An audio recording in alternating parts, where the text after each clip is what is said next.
തിരുവനന്തപുരം പോത്തൻകോട് നവജാത ശിശുവിനെ കിണറ്റിൽ മരിച്ച നിലയിൽ കണ്ടെത്തി. പോത്തൻകോട് സ്വദേശികളായ സുരിത, സജി എന്നിവരുടെ കുഞ്ഞിനെയാണ് മരിച്ച നിലയിൽ കണ്ടെത്തിയത്.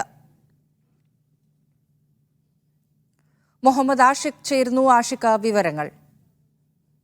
ദിവസം പ്രായമുള്ള ആൺകുഞ്ഞിനെയാണ് കിണറ്റിൽ മരിച്ച നിലയിൽ കണ്ടെത്തിയത്. സുജിത, സജി ദമ്പതികളുടെ മകൻ ശ്രീദേവിനെയാണ് വീടിന് പുറകിലെ കിണറ്റിൽ കണ്ടെത്തിയത്. വെളുപ്പിന് 3:30 കുഞ്ഞിനെ കാണാനില്ലെന്ന് കുഞ്ഞിന്റെ പിതാവ് സജി പോത്തൻകോട് പോലീസിൽ വിവരം അറിയിച്ചിരുന്നു. തുടർന്ന് പോലീസ് എത്തി നടത്തിയ പരിശോധനയിലാണ് കിണറ്റിൽ കുട്ടിയെ കണ്ടെത്തുന്നത്. കിണറ്റിന്റെ കൈവരിയിൽ കുഞ്ഞിന്റെ ടവൽ കണ്ടതിന്റെ സംശയത്തെ തുടർന്നാണ് ഫയർഫോഴ്സിന് വിവരം അറിയിച്ച് തിരക്കുകയായിരുന്നു. തുടർന്ന് കുട്ടിയെ കണ്ടെത്തി. എന്നാൽ മരിച്ച നിലയിലാണ് കുട്ടിയെ കണ്ടെത്തിയത്. സംഭവവുമായി ബന്ധപ്പെട്ട് കുട്ടിയുടെ മാതാവ് സുരിതയെ പോത്തൻകോട് പോലീസ് കസ്റ്റഡിയിൽ എടുത്തിട്ടുണ്ട്. കൂടുതൽ ചോദ്യം ചെയ്യുന്നതിന് വേണ്ടിയാണ് മാതാവിനെ കസ്റ്റഡിയിൽ എടുത്തതെന്നാണ് പോലീസ് പറയുന്നത്. അർദ്ധരാത്രി 2 മണിയോട് കൂടെ കുട്ടിയെ കാണാനില്ലായിരുന്നു. പുറകുവശത്തെ വാതിൽ തുറന്നു കിടന്നിരുന്നു. കുട്ടിയുടെ ഇൻക്വസ്റ്റ് നടപടികൾ നിലവിൽ ആരംഭിച്ചിട്ടുണ്ട്.